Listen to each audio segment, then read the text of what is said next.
So guys, welcome to the workshop, also the studio. No, sorry for the mess and everything.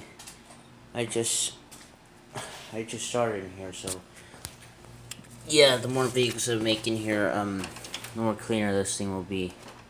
But yeah, this is where the everything really is.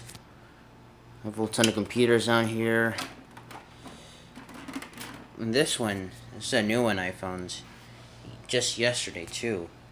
Now a lot of you may be wondering, well, how the heck did you get this? And how old is it? Well, it came out around the, early 2000s. This one was originally designed, it originally had a Windows 2000 Professional on it, but it says it's designed for Windows XP. And yes, it has a Pentium 4 inside. That's the old Intel logo, as you see there. Now this is a Dell optiplex gx260 right there. There's a power button too.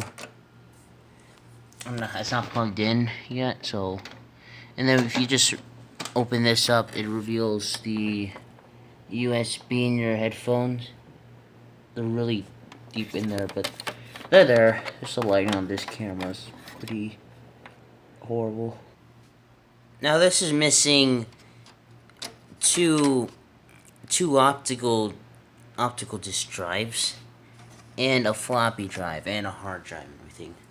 But if we open it up here, let's turn this on its side. What's really cool about this one? It's very cool. Pretty cool design choice they did here. Props for Dell. If you just push these buttons on both sides.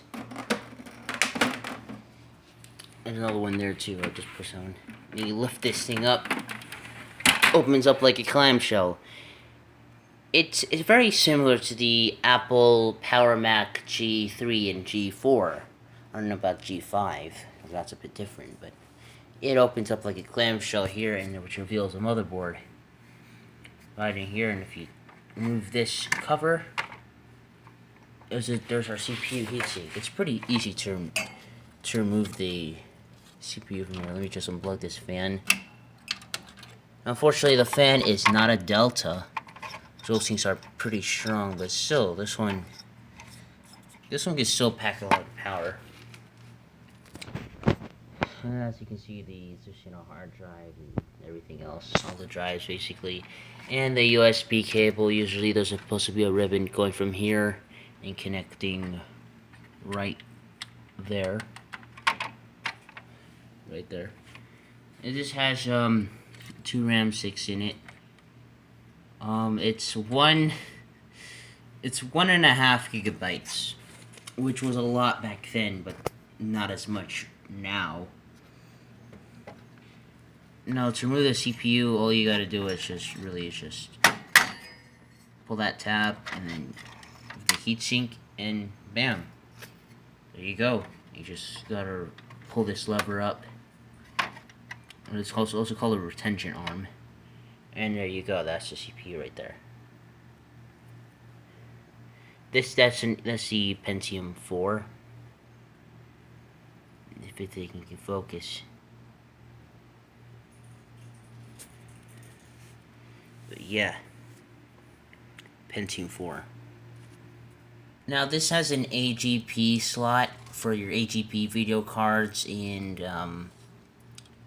3 PCI slots, and whatever this thing is, it's made by Dell. I don't know I have no idea what it is. But these 2 PCI slots here are actually part of an extension. You see here, you could just remove this easily, and when you put it, it's a part of the motherboard. That's 2 IDE ports and floppy drive port right there.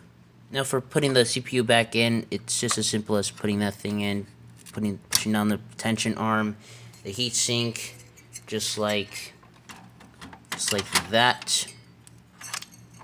pushing the arm back down. But I'll get into more of this thing in another video. I'm out of memory here.